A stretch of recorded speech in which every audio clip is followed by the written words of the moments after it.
أشهد أن لا إله إلا الله وحده لا شريك له وأشهد أن محمدا عبده ورسوله أما بعد فأعوذ بالله من الشيطان الرجيم بسم الله الرحمن الرحيم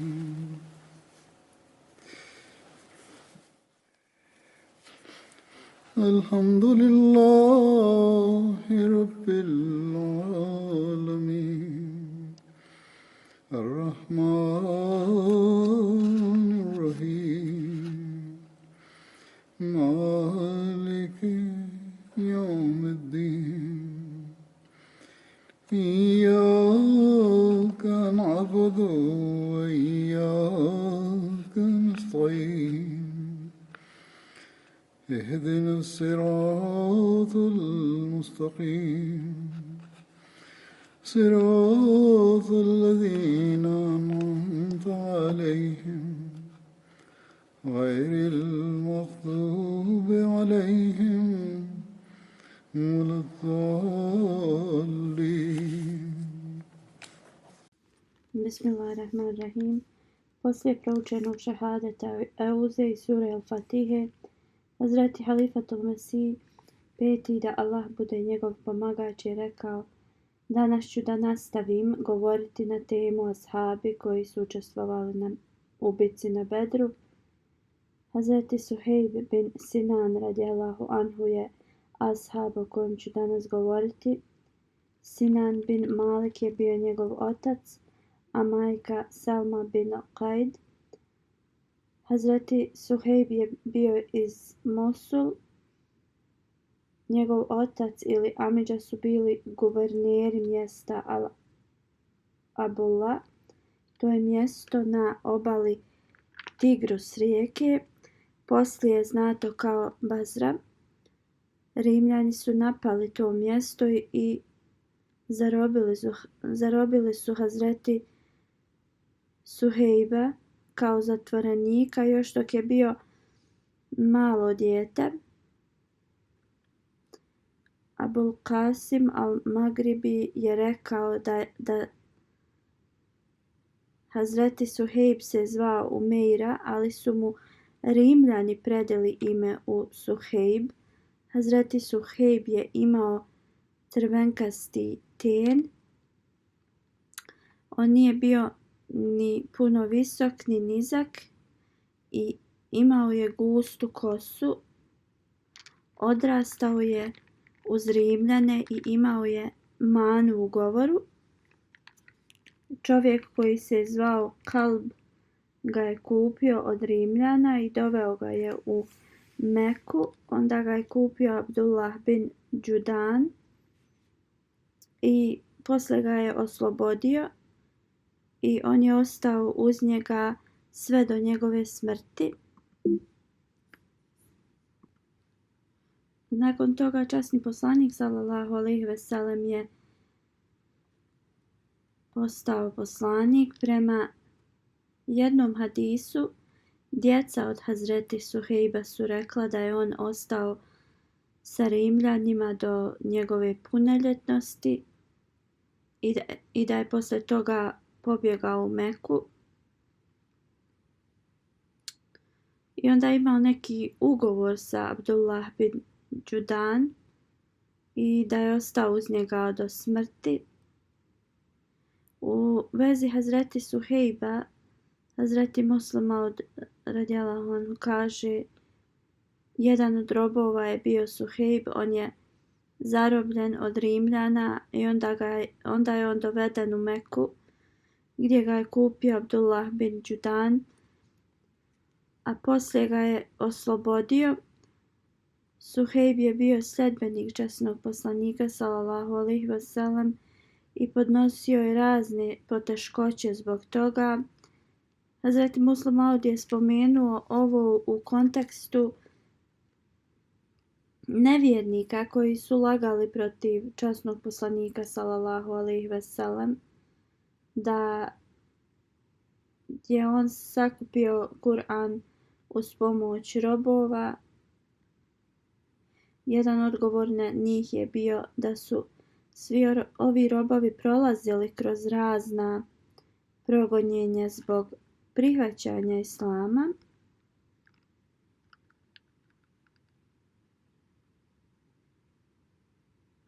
I onda, da li su ovi robovi pomagali časnog poslanika sallallahu alejhi ve sellem da bi prolazili kroz razne poteškoće, šta više oni mu nisu samo u stvari pomagali u tajnosti, već i otvoreno.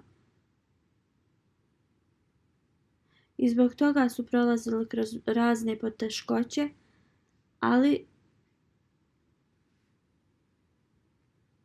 oni su to izdržali sa velikom istrajnošću. Hazreti Muslim Maud radijallahu anhu je rekao da su ovo totalne laži bez imalo sumnje. To je bila njihova istrajnost i bogobojaznost i vjera uzvišenog Allaha. Vjerovali su u uzvišenog Allaha i u Allahove objave koje su stizale od njega. Hazreti Amar bin Jasir kaže: upoznao sam Hazreti Suhejba na vratima Darul Arkam. Poslanik sallallahu alejhi ve sellem je bio unutra. Upitao sam ga: koje su tvoje namjere? Suhejb me je upitao: koje su tvoje namjere? Rekao sam: želim da idem kod Muhameda sallallahu alejhi ve sellem i da ga slušam kako govori. Hazreti Suhejb je rekao: to je i moja namjera.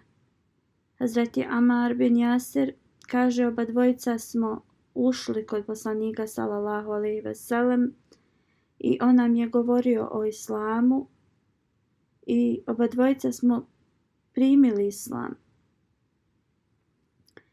Proveli smo cijeli dan tu s poslanikom sve dok se nije smračilo i onda smo krijući otišli. Hazreti Amar i Hazreti Suhejb su primili islam poslije 30 ljudi.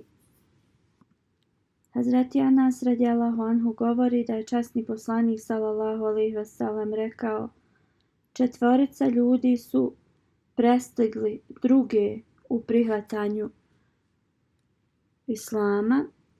Ja sam ispred Arapa, Suhejb ispred Rimljana, Selman ispred Perzijaca i Bilal ispred Abesinijaca. Hazreti Abdullah bin Masud je rekao da prvih 7 osoba koji su prihvatili islam i časnog poslanika sallallahu alejhi ve sellem su bili Ebu Bekr, Amar, njegova majka Sumeja, Suhejb, Bilal i Mikdad. Časni poslanik sallallahu alejhi ve sellem je bio pod zaštitom njegovog amidže Ebu Taliba, a uzvišeni Allah je zaštitio Ebu Bekra radijallahu anhu kroz njegovo pleme. Huzur kaže: ja sam već govorio o ovom hadisu, da ovo mišljenje je razumijevanje ovog prenosioca, jer časni poslanik sallallahu alejhi ve sellem i Ebu Bekr radijallahu anhu su također prolazili kroz teške trenutke. Iako su bili zaštićeni na početku, oni su poslije prolazili kroz okrutnosti. Prenosioc je govorio da su ostali bili svezani u lance i onda su ostavljani na jakom suncu i nije bio nijedan od njih da nije pristao naređenjima svojih vladara, osim Bilala radijallahu anhu On je ostao nepokolebljiv i ostao je prema Božjoj volji, jer on nije imao nikakve vrijednosti u očima tih ljudi. Oni bi ga vezali i vukli bi ga ulicom Mekke. Kako god Bilal je nastavio da ponavlja ehad, Allah je jedan, Allah je jedan. Kao što sam već spomenuo, oni su svi prošli kroz okrutnosti, ali su svi pokazali istrajnost u svojoj vjeri. U hadisima u vezi Hazreti Bilala možemo vidjeti kroz šta je on prolazio. Prema jednom hadisu se prenosi da je Hazreti Amar bin Jasir bio mučen toliko da nekad se ne bi ni sjećao šta mu se je desilo. Isti slučaj je bio i sa Hazreti Suhejbom, Ebu Faid i Amr bin Fuheira i od drugih ashaba. I onda sljedeći ajet je bio objavljen u vezi ovih ashaba. Prijevod je: uistinu Gospodar tvoj je prema onima koji su se iselili nakon što su bili progonjeni i onda se borili i strpljivi bili, sigurno poslije toga tvoj Gospodar najviše prašta i milostiv je. Prema jednom hadisu zadnje osobe da se presele u Medinu su bili Hazreti Ali radijallahu anhu i Hazreti Suhejb bin Sinan radijallahu anhu. Oni su se preselili u sredini Rabiul Evela. Časni poslanik sallallahu alejhi ve sellem tad je boravio u Kuba i nije još bio krenuo prema Medini. U jednom hadisu se prenosi da kad je Suhejb krenuo prema Medini, grupa mnogobožaca su ga gonili. On je sišao sa kamile i rekao: o Kurejšije, znate da sam ja jedan od vaših najspretnijih strijelaca, tako mi Boga nećete me uhvatiti dok ne ispucam sve svoje strijele na vas. Onda ću se boriti protiv vas sa mojim mačem dok ne ostanem praznih ruku. Ako želite moju imovinu, reći ću vam gdje je i onda mi se sklonite s puta. Oni su rekli da. Onda im je on rekao gdje je sklonio svoje bogatstvo i došao je kod časnog poslanika sallallahu alejhi ve sellem. Poslanik sallallahu alejhi ve sellem je rekao da ova odluka bila je dobra za njega. Prenosioc kaže, sljedeći ajet je bio objavljen. Prijevod ajeta glasi: a ima i onaj koji bi prodao sebe da traži Allahovo zadovoljstvo, a Allah je milostiv svojim robovima. U jednom hadisu se prenosi: poslije dolaska u Medinu, Hazreti Suhejb je otišao kod časnog poslanika sallallahu alejhi ve sellem. U to vrijeme poslanik sallallahu alejhi ve sellem je bio u Kuba i s njim je bio Hazreti Ebu Bekr radijallahu anhu i Omer radijallahu anhu. Oni su tad jeli svježe hurme koje je donio Kulsun bin Hidan. Dok je putovao, Hazreti Suhejb je zadobio infekciju oka i bio je preumoran i gladan. I kad je stigao, žurno je pošao da uzme hurme. Hazreti Omer radijallahu anhu je rekao: o Allahov poslaniče, pogledaj Suhejba, ima infekciju oka, a jede hurme. Poslanik sallallahu alejhi ve sellem mu je rekao kao kroz šalu: imaš upalu očiju i jedeš hurme. Njegove oči su bila otekle i suze su mu tekle iz njih. Hazreti Suhejb je također kroz šalu rekao: jedem i koristim stranu oka i koristim kao dio oka koje je zdravo. Kad je ovo čuo, časni poslanik sallallahu alejhi ve sellem se nasmijao. Hazreti Suhejb se okrenuo prema Ebu Bekru radijallahu anhu i rekao je: obećao si mi da ćeš me povesti sa sobom kad kreneš u migraciju, ali ti si otišao bez mene. Onda se okrenuo i prema časnom poslaniku sallallahu alejhi ve sellem rekao: o Allahov poslaniče, i ti si mi također obećao da ćeš me povesti kad kreneš na preseljenje, ali si otišao bez mene. Kurejšije su me uhvatili i morao sam kupiti slobodu za sebe i za moju porodicu i dao sam im svu svoju imovinu. Časni poslanik sallallahu alejhi ve sellem je rekao: ovo je bilo vrlo korisno za tebe, i posle je objavljen sljedeći ajet: a ima i onih koji bi prodao sebe da traži Allahovo zadovoljstvo, a Allah je milosti svojim robovima. Tada je Suhejb radijallahu anhu rekao: o Allahov poslaniče sallallahu alejhi ve sellem, ja sam ponio samo malo brašna sa sobom od kojeg sam napravio hljeb, to sam jedino imao u putovanju. Suhejb je bio uspješan trgovac u Meki i u Meki je bio smatran uspješnom osobom i bogatom, ali uprkos tome Kurešije su ga udarali do te mjere da bi se nekad i onesvijestio i ničega se ne bi sjećao.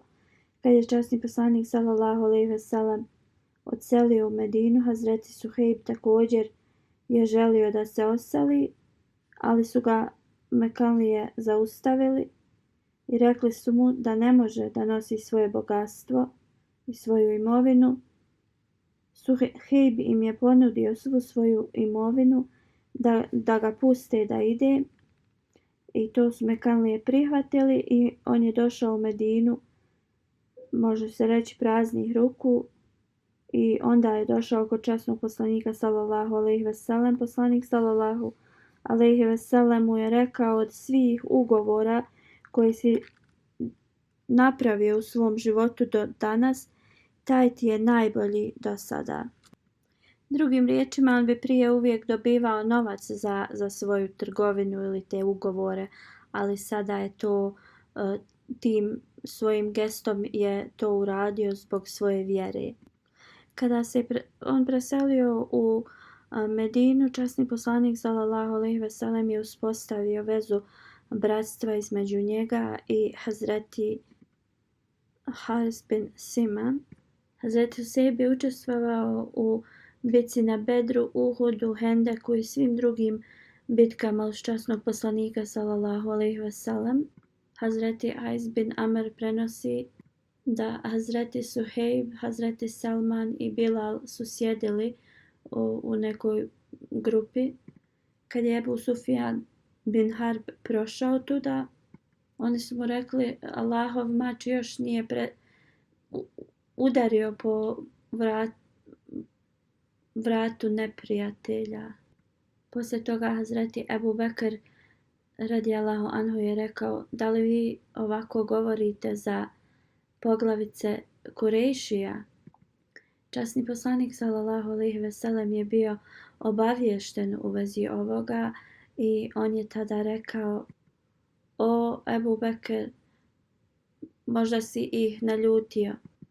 Ako je to slučaj, onda si također naljutio i uzvišenog Allaha. Onda je Ebu Bekr radijallahu anhu otišao do njih i rekao: o moja braćo, da li sam ja vas rastužio?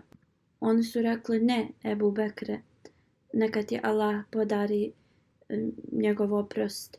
Hazreti Suhejb prenosi da u koju god borbu je poslanik sallallahu alejhi ve sellem otišao i učestvovao, on kaže: ja sam bio prisutan s njim. Koju god zakletvu je poslanik sallallahu alejhi ve sellem uzeo, on kaže: ja sam bio prisutan tu. Kako god ekspediciju i izviđanje poslanik sallallahu alejhi ve sellem je krenuo i ja sam bio tu. I koju god borbu je poslanik sallallahu alejhi ve sellem, u koju god borbu je krenuo, ja sam bio uz njega. Bio sam na njegovoj desnoj ili lijevoj strani. Kad bi ga osjetili da je opasnost ispred, išao bi ispred. Ako bi rekli da je iza, ja bi se vraćao iza njega. Nikada nisam dozvolio neprijateljima da dostignu do časnog poslanika sallallahu alejhi ve sellem. Sve dok on nije otišao sa ovog svijeta. To jeste dok poslanik sallallahu alejhi ve sellem nije preminuo. U svojoj starosti Hazreti Suhejb bi okupljao ljude oko sebe i govorio bi im u vezi uspješnih trenutaka u borbama. Hazreti Suhejb nije imao tečan arapski jezik. Zaid bin Aslam prenosi od svog oca. Kaže, išao sam sa Hazreti Omerom dok nije on došao do voćnjaka Hazreti Suhejba. Kad je Hazreti Suhejb ugledao Omera radijallahu anhu, rekao je jed nas. Hazreti Omer radijallahu anhu je mislio da je on govorio an nas i pitao je šta se desilo njemu, zašto on zove ljude.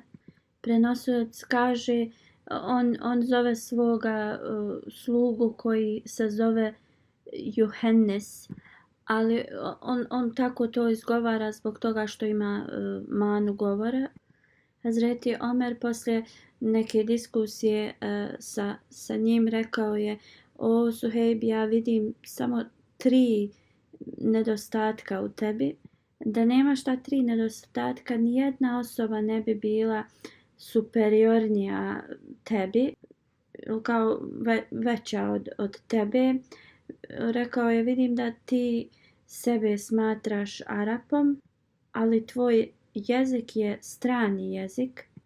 Ti kažeš da ti je titula Ebu Jahja, to je ime poslanika, i ti bespotrebno trošiš svoj novac. Hazreti Suhejb je odgovorio: to što govoriš da bespotrebno trošim novac, ja ga samo trošim gdje je kao prijeko potrebno, a ne bespotrebno. Što se tiče moje titule, poslanik sallallahu alejhi ve sellem je dao titulu Ebu Jahja i zbog toga nikada je neću ostaviti. A što se tiče toga što govorim da sam Arap, Rimljani su me zatvorili dok sam bio vrlo mal i zbog toga sam ja naučio njihov jezik, ali ja pripadam plemenu Namir bin Kasid. Hazreti Omer radijallahu anhu je volio puno Hazreti Suhejba. Imao je vrlo visoko mišljenje u vezi njega. Kada je Hazreti Omer radijallahu anhu bio povrijeđen, on je u svom testamentu napisao da Hazreti Suhejb će da klanja njegovu džanazu i da će također da predvodi namaz 3 dana muslimanima, dok oni članovi koji su bili zaduženi za izbor halife izaberu novog halifu. Hazreti Suhejb je preminuo u mjesecu Šavalu u 38. godini posle hidžre. Prema nekima se prenosi da je preminuo u 39. posle hidžre i imao je 73 godine, a prema nekim drugim prenosenju da je imao 70 godina i da je on ukopan u Medini. Hazreti Sad bin Rabi je sljedeći ashab kojeg ću spomenuti. On je pripadao Benu Haris, to je pleme od Hazrađ plemena, koje je ensarijsko pleme. Rabi bin Amr je bio njegov otac, a majka Huzela bint Inaba. On je imao 2 supruge, Umra bint Hazan i Habiba bint Zaid. Hazreti Sad bin Rabi je imao 2 kćerke. Jedna se zvala Umi Sad, a također je zabilježeno njeno ime Umi Said, ali njeno pravo ime je bilo Džemila. Hazreti Sad je bio pismen i mogao je da čita u vremenu džahilijeta. prije islama. A to mnogi nisu znali u to vrijeme. On je bio jedan od poglavica Benu Haris plemena. Hazreti Abdullah bin Ravaha je bio također jedan od poglavica tog plemena. Hazreti Sad je bio prisutan i na prvoj i drugoj zakletvi na Akaba. Posle migracije u Medinu, poslanik sallallahu alejhi ve sellem je uspostavio bratstvo između njega i Abdurrahman bin Auf. U Sahih Buhariju koji prenosi Abdurrahman bin Auf, kada je on stigao u Medinu, časni poslanik sallallahu alejhi ve sellem je uspostavio bratstvo između njega i Sad bin Rabi. Poslije toga Sad bin Rabi je rekao: ja sam najbogatiji od Ensarija, onda ja ću ti dati pola svoje imovine i koju god od moje dvije supruge ti želiš, ja ću se razdvojiti od nje zbog tebe. Kad to vrijeme njenog čekanja prođe, onda možeš da je oženiš. Hazreti Abdurrahman bin Auf je odgovorio Hazreti Sad bin Rabi da on ne želi ništa. Jedino što je on želio da zna da li oni imaju kao mjesto gdje ljudi rade trgovinu. Hazreti Sad mu je rekao da oni imaju taj kao pijacu, bazar u mjestu Benu Kanka. Sljedećeg jutra Abdurrahman je otišao tu je kupio sir i maslo i nije dugo prošlo. Posle toga Abdurrahman je došao kod časnog poslanika sallallahu alejhi ve sellem i on je imao kao fleku od safrana na njemu. To je bio kao znak da se neko nedavno oženio. U svakom slučaju časni poslanik sallallahu alejhi ve sellem ga je upitao da li se on oženio. On je rekao da i onda je poslanik sallallahu alejhi ve sellem pitao koga je on oženio. On je rekao žena koja je pripadala Ensarijama. Onda ga je poslanik sallallahu alejhi ve sellem pitao koliko joj je dao vjenčani dar. On je rekao da joj je dao zlata u količini kao grumen ili grudvica zlata. Onda je časni poslanik sallallahu alejhi ve sellem rekao da on treba da održi valimu i kad bi to bilo kao kad bi samo zaklao jednu ovcu da počasti druge. Znači njemu je bilo naređeno prema njegovim uslovima da održi valimu. Hazret Sad je učestvovao u bitci na Bedru i Uhudu i postao je šehid na Uhudu. Na dan Uhuda poslanik sallallahu alejhi ve sellem je upitao ko će mi donijeti vijesti o Sad bin Rabi. Ja ću, neko je rekao. I ova osoba je otišla i on je tražio ga među onim ljudima koji su već bili ili mrtvi ili ranjeni. Kad je vidio ovu osobu, Hazret Sad je upitao njega kako je. On je rekao mene je poslao poslanik sallallahu alejhi ve sellem da vidim kakvo je tvoje stanje. Hazret Sad je rekao prenesi moj selam poslaniku sallallahu alejhi ve sellem i reci mu da sam zadobio 12 rana od strijele, a oni koji su se borili protiv mene, njihova nagrada je vatra. Drugim riječima, koje god se borio protiv njega da ih je on ubio. Onda je rekao reci mom narodu, ako poslanik sallallahu alejhi ve sellem bude ubijen, dok bilo ko od njih je još živ, onda neka zapamte da nemaju nikakav izgovor ispred uzvišenog Allaha.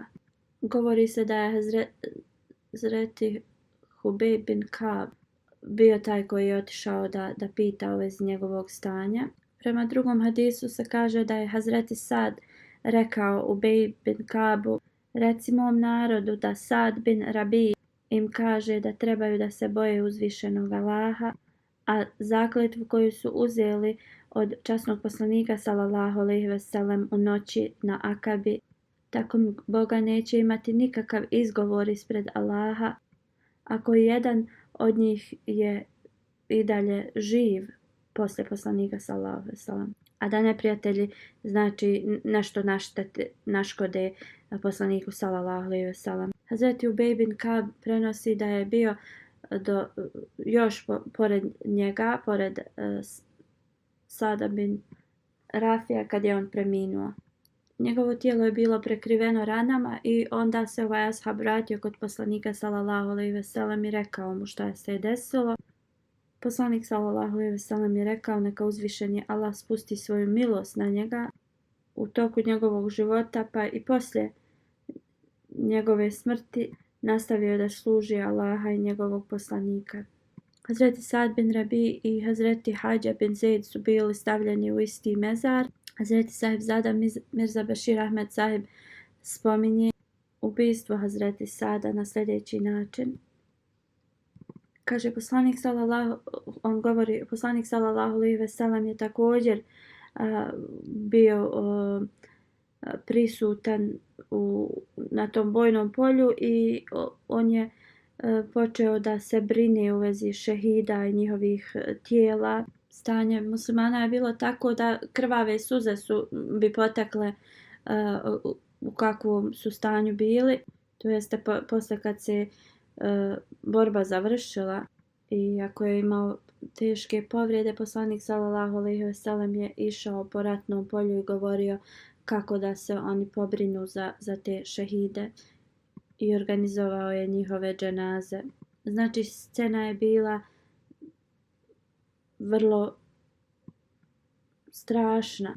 Toliko strašna da što se kaže može se reći kao krvave suze bi potekle. 70 muslimana je ležalo na tom polju prekriveno krvlju i prašinom. I na njima je izvedena ta arapska tradicija koju nazivaju musla, to jeste oni bi unakazili tijela mrtvih osoba. Ne samo da su oni bili ubijeni, već bi oni sjekli njihove ruke i noge i tijela. On dalje prenosi da od tih umrlih bilo je 6 muhadžira, a ostatak svi su bili ensarije. Od Kurešija 23 su bila ubijena. Kada je poslanik sallallahu alejhi ve sellem došao kod svog amidže Hamze, bio je zaprepašten jer Hind, ona supruga Ebu Sufjana, ona je bila ta koja je iskasapila tijelo Hazreti Hamze radijallahu anhu. Neko vrijeme poslanik sallallahu alejhi ve sellem je stajao kraj njegovog tijela i vidljivo je bilo na njemu da je bio toliko tužan zbog toga. Na kratak trenutak poslanik sallallahu alejhi ve sellem je pomislio da dok ove zvijeri iz Mekke ne dobiju istu mjeru kao što oni rade, oni neće naučiti kao svoju lekciju. Ali poslanik sallallahu alejhi ve sellem je se jednostavno zaustavio na tom mišljenju i nastavio je sa saborom. U stvari, posle ovoga poslanik sallallahu alejhi ve sellem je zabranio tu tradiciju musla, to jeste kad iskasape tijelo mrtve osobe, i to je zabranio zauvijek. On je rekao, neprijatelji mogu da rade šta god žele, ali muslimani to će potpuno da odbace iz svoje prakse. I rekao je da muslimani prate put dobrih dijela i put milosti kao saosjećanja s drugima. Safija bin Abdul Mutalib, tetka od poslanika sallallahu alejhi ve sellem, ona je volila svog brata Hamzu vrlo mnogo. Kad je čula da su muslimani bili teško izgubili od nevjernika, ona je došla iz Medine na Uhud Časni poslanik sallallahu alejhi ve sellem je naredio njenom sinu Zubeiru bin Alavam da ne pokaže tijelo svojoj majci od Hazreti Hamze radijallahu anhu, ali ona je željela da vidi njegovo tijelo i obećala je da jednostavno neće da pokaže nikakvo nezadovoljstvo. Otišla je i vidjela je tijelo svog brata i onda je rekla inna lillahi ve inna ilaihi rađiun. Poslije ovoga ona nije progovorila ni jednu riječ. Onda je govori da Kurešije su isto tako ili slično uradili tijelima drugih ashaba. Tijelo Abdullaha bin Džahaša, rođaka od poslanika sallallahu alejhi ve sellem, je također bilo iskasapljeno na sličan način. Dok je poslanik sallallahu alejhi ve sellem išao od tijela do tijela, znakovi tolike teškoće su bili vidljivi na njemu.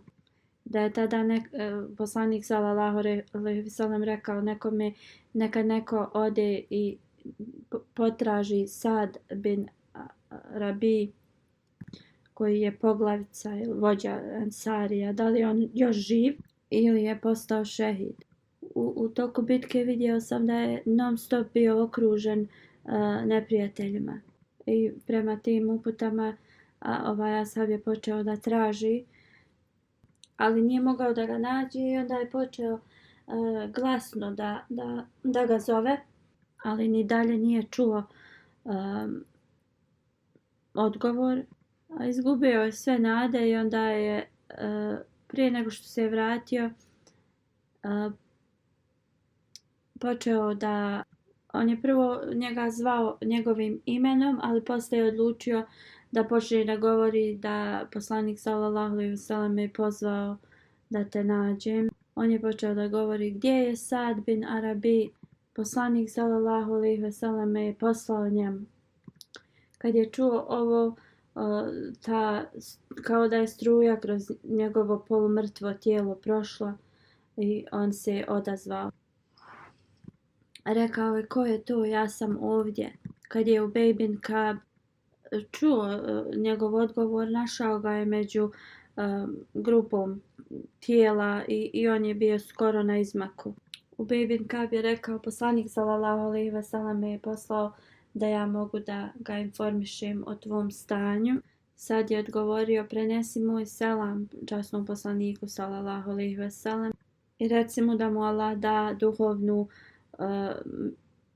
milost koju je dao svim poslanicima, Božjim poslanicima, ali da mu podari najveći stepen od svih drugih poslanika. Prenesi selam mojoj braći muslimanima i reci mom narodu ako poslanik sallallahu alejhi ve sellem zadobije i najmanje povrede, da oni neće imati nikakav izgovor ispred uzvišenog Allaha.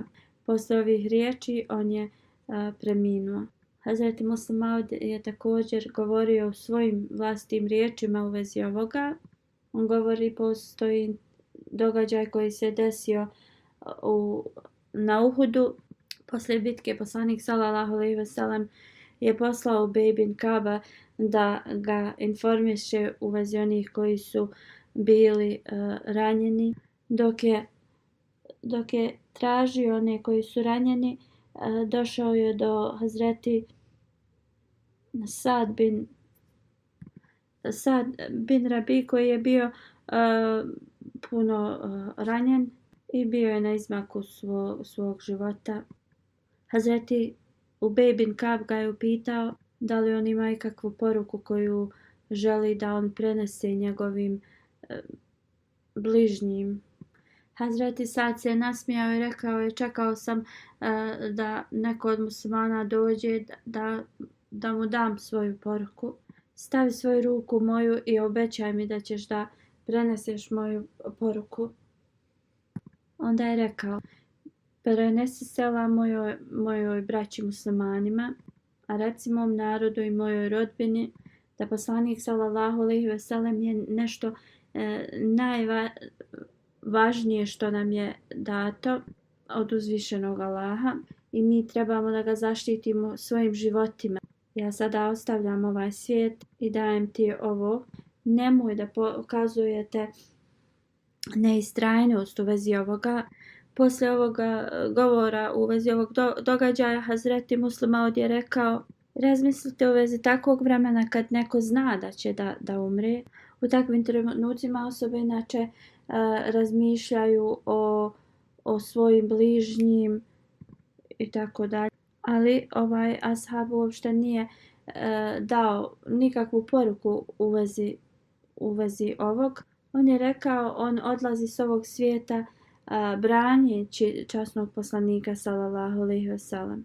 A oni trebaju da urade isto. Zaštititi časnog poslanika sallallahu alejhi ve sellem je bila najveća uloga njihova. Ova njihova snaga i istrajnost, muslima odgovori, je bila ta koja je donijela revoluciju u svijetu i pobijedila je vlasti Rimljana i Perzijaca. Rimski car je bio toliko iznenađen razmišljajući ko su ovi ljudi. Slično njihov car je pisao jednom od njegovih generala. On je rekao, ako ti ne možeš da pobjediš Arape, onda se vrati kući i stavi narukvice na ruke. I napisao je kao, Arabi su takvi ljudi, a kao ti ih ne možeš da zaustaviš. Znači, drugim riječima, on je smatrao Arape vrlo niskim ljudima. Njegov general je rekao da on nikada nije vidio toliku snagu i toliku odlučnost kao u ovim ljudima i rekao je kako da mi njih pobjedimo. Jednom je Sad, kćerka Hazreti Sad bin Rabija, došla da vidi Ebu Bekra radijallahu anhu. Ebu Bekr radijallahu anhu je prostreo neko svoje platno tako da ona može da sjedne na njega. Hazreti Omer radijallahu anhu je upitao ko je ona. Ebu Bekr radijallahu anhu je rekao, ona je kćerka od onoga koji je bolji od mene i od tebe. Hazreti Omer je rekao, o halifetul Resul, ko je ta osoba? Ebu Bekr radijallahu anhu je rekao, on je taj koji je preminuo dok je poslanik sallallahu alejhi ve sellem bio još živ i dobio je svoje mjesto u džennetu, a ja i ti smo i dalje živi. Hazreti Džabir bin Abdullah prenosi da supruga od Hazreti Sada zajedno sa svoje dvije kćerke je došla kod časnog poslanika sallallahu alejhi ve sellem. Ona je rekla, o Allahov poslaniče, ovo su kćeri od Sad bin Rabi koji se borio uz tebe i postao je šehid. Ona je također rekla, njihovi amidže to su uzeli svu imovinu njihovu koja je ostala iza njihovog oca i također one se ne mogu ni udati zbog toga što nemaju nikakvu imovinu. Poslanik sallallahu alejhi ve sellem je rekao, Allah će donijeti odluku u vezi ovih stvari. Kratko poslije toga ajeti u vezi imovine su bili objavljeni i nasljedstva. I onda je poslanik sallallahu alejhi ve sellem pozvao njihovog amidžu i rekao da 1/3 Sadove imovine ide njegovim kćerkama, 1/8 njihovoj majki, a ostatak on može da zadrži za sebe. Dok je govorio o ovome, Hazreti Mirza Bashir Ahmed u knjizi Sirat Hatamun Nebin je napisao, Sad je bio vrlo imućan čovjek, imao je veliki status u svom plemenu. On nije imao sinova, imao je 2 kćerke i suprugu. On kaže do tad nikakav zakon prema islamu nije bio objavljen što se tiče dodjeljivanja imovine, nasljedstva i oni su radili prema svojim tradicijama, preislamskim tradicijama. I znači ako osoba ako muškarac ne bi imao sinove, onda to njegova imovina i nasljedstvo sve bi išlo njegovoj braći, a njegova udovica i kćeri one ne bi ništa dobile od toga. I znači kad je Sad bin Rabi bio ubijen, njegov brat je prema toj staroj tradiciji uzeo svu njegovu imovinu. I tako je udovica Hazreti Sada došla sa svojim kćerkama kod poslanika sallallahu alejhi ve sellem i pokazala je svoju tugu i nezadovoljstvo zbog ovoga. Ovo je naravno stvar rastužilo poslanika sallallahu alejhi ve sellem, ali on nije mogao da donese nikakvu odluku zato što nije dobio naređenje od uzvišenog Allaha i zbog toga joj je rekao da ona sačeka neko vrijeme i da će uzvišeni Allah da presudi u vezi toga. I poslanik se molio uzvišenom Allahu i neko kratko vrijeme posle toga ajeti u vezi ovoga su objavljeni u suri An-Nisa. I onda posle toga poslanik sallallahu alejhi ve sellem je pozvao brata od Hazreti Sada i dao mu upute kako da podijeli tu njegovu imovinu. I onda nova pravila posle toga su data da, na primjer, supruga dobija 1/8 imovine svog muža ako ima djecu, a 1/4 ako nema djece. Kćerka dobija 1/2 od svog brata, a ako nema brata onda 2/3 dobija ili polovinu. Znači sve zavisi od različitih kriterija, a majka dobija na primjer 1/6 od svog sina ako on ima djecu, a 1/3 ako nema djece. Slično tad je objavljeno kao dijel koliko od drugih nasljednika kad se dijeli ta imovina nasljeđuje. I na ovakav način prava žene su bila vraćena. Hazret Mirza Bešir Sahib je napisao kao zabilješku, kaže u ovo vrijeme trebam da zabilježim da poslanik sallallahu alejhi ve sellem je zaštitio prava žene. Istina je da ni prije poslanika sallallahu alejhi ve sellem, a ni poslije njega nije došla osoba koja je zaštitila prava žene kao što je poslanik sallallahu alejhi ve sellem. Da li to bilo u vezi nasljedstva, da li to bilo ponašanje između bračnih drugova, razvod, pravo na imovinu, obrazovanje, pravo na starateljstvo djece i njihov odgoj u vezi poslova koji se tiču nacije, u vezi sopstvene slobode, religijskih dužnosti i prava.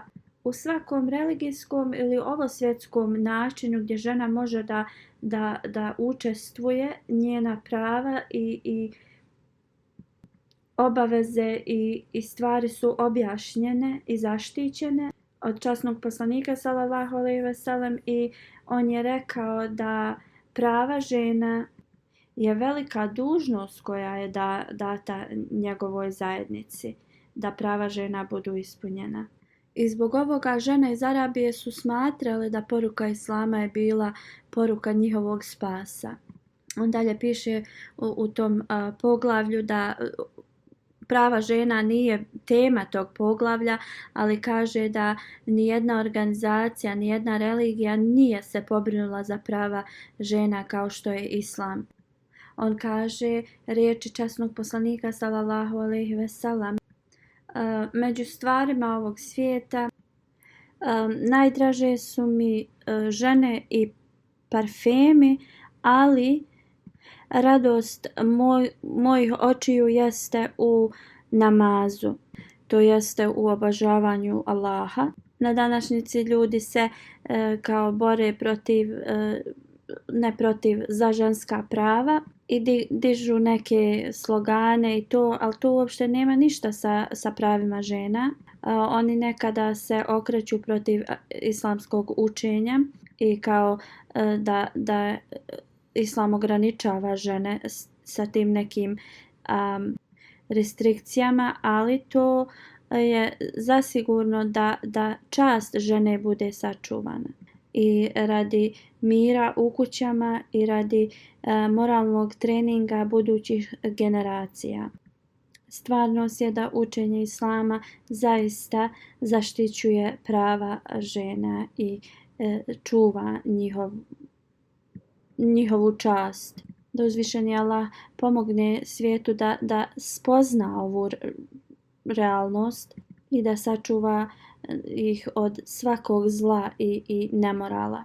I da naše žene shvate zaista ispravnu poruku ovog učenja. Jer nekada zbog društva su okrenute na drugo razmišljanje i one smatraju da ovaj moderni način slobode i prava je ispravan. Da zaista shvate pravu esenciju islamskog učenja i status i čast da shvate koji im je dat u islamu. Jer nijedna druga religija nije podarila ovakvu čast. Da uzvišeni Allah podari muškarcima da oni čuvaju prava žena koje im je islam dao. Tako da mirno društvo može da bude uspostavljeno.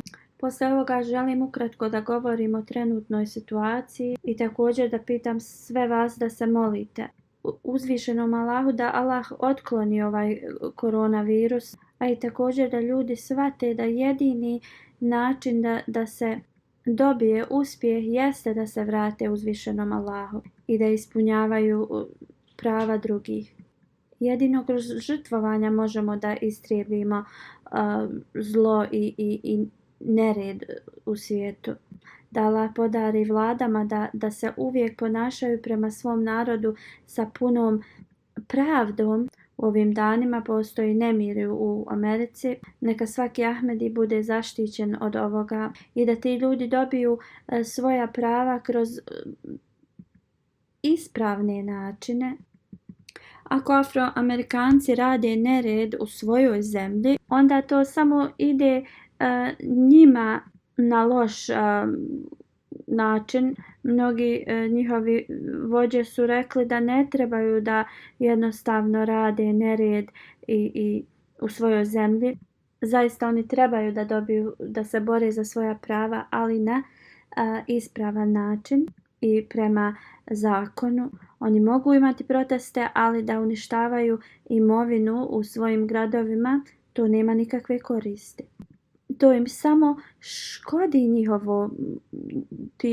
tome što oni žele da postignu. I onda ti koji učestvuju u protestima trebaju da razmisle o ovome.